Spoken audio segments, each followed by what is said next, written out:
What jobs in the Navy would you recommend? Kiani Hall. Kiani, in my opinion, right, pick something that's going to benefit you after you get out of the Navy. So in my opinion, right, one thing that I see in the Navy is people spend 20 years in the military, right? And for example, they work on something fixing aircraft related, and they get stuck in that rate, and next thing they know, they do their first 5 years out at sea fixing aircrafts, and then the next 3 years on a shore duty, they enjoy and relax and go to school and do whatever they want. They're 8 years in, they go back to sea, and for another 4 years, they're 12 years in already. And by that time, some people do not want to switch rates, even though they really want to do something else.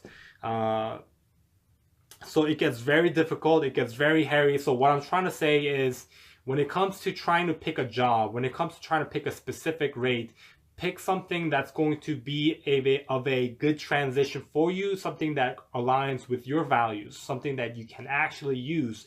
Because I know people that do 20 years in the military, right, fixing aircrafts, and by the end of it, they hate it. They hate what they have been doing for the last 20 years. They don't want to be in the military. They hate being in the military, but they are in the military because of the benefits, right?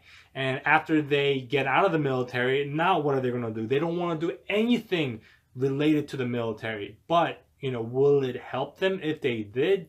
Yes, right? Because they spent the last 20 years accumulating so much things about the military and how it operates and how it runs. But at the end of it, there are people that do not want to do anything related to the military, and now they don't have a trade, right? Because they spent, let's say they joined at 20 and they get out at 40. Now they're 40 years of age, and now they have to start over. So pick a rate that's going to make sense for you. So for example, for me, ideally, I wanted to be a mass communication specialist at MC, right?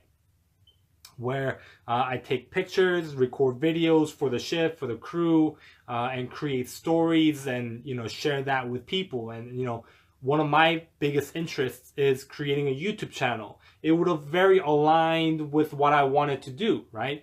But my recruiter lied to me and said, hey, MCs are filled. You're not going to be able to get it. It hasn't been open for 9 months, and you're not going to be able to get it for another 9 months, which was a complete lie, right?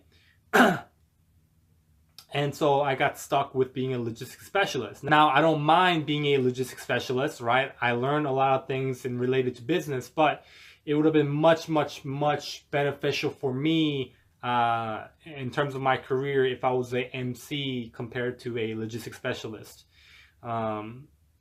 Or if not, right, I would have loved to be a CTI, specifically in the Navy. Or, I'm sure the Army has one, and I'm sure maybe the Air Force has one, where interpreters, right, people join the military, get sent to school to learn a different language and be able to translate documents and be able to translate in front of people, from one representative to another representative, interpreting. So I think that is a very interesting rate. That is a very interesting thing that you can do. I would have loved to be a CTI for Korean. I can master my Korean. I came over to the United States when I was 8. So I'm able to speak Korean, but not a high level degree. So